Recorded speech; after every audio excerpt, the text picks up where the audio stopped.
नमस्कार. आज आपण पालक पुलावची रेसिपी झटपट अशी कुकरमध्ये कशी करायची ते पाहूया. तर चला पाहूया पालक पुलावची रेसिपी. आता पाणी गरम करत ठेवलेलं आहे आणि याच्यामध्ये आपण हा धुतलेला पालक टाकून घेऊ.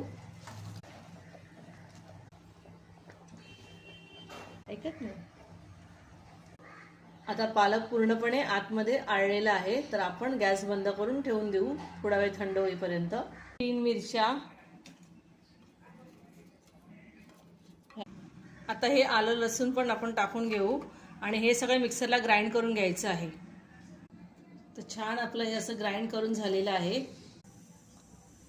आता कुकरमध्ये मी तेल गरम करत ठेवलेलं आहे आणि याच्यामध्ये काजूचे गर टाकून घेत आहे. आता हे आपण थोडेसे शॅलो फ्राय करून घेऊ आणि हे आपल्याला खडे मसाले या पुलामध्ये वापरायचे आहेत. आता काजू थोडे गोल्डन ब्राऊन झालेले आहेत.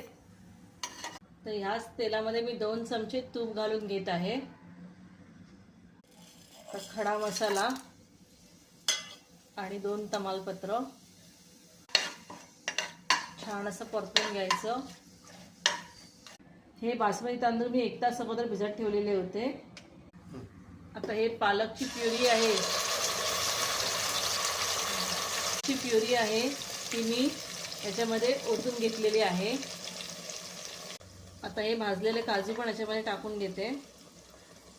छान असं मिक्स करून घ्यायचं.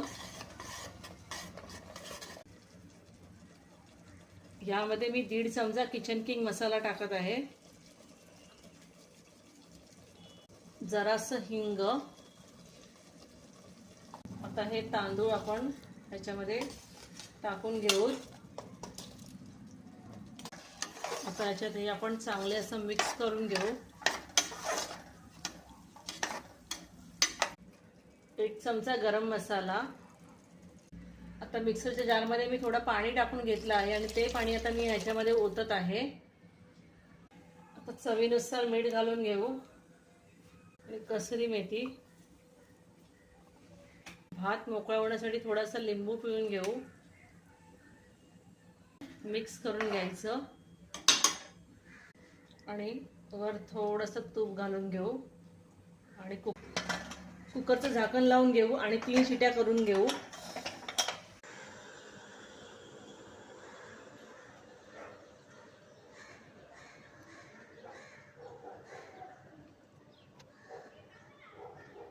असा आपला हा पालक पुलाव रेडी झालेला आहे, झटपट आणि पटकन.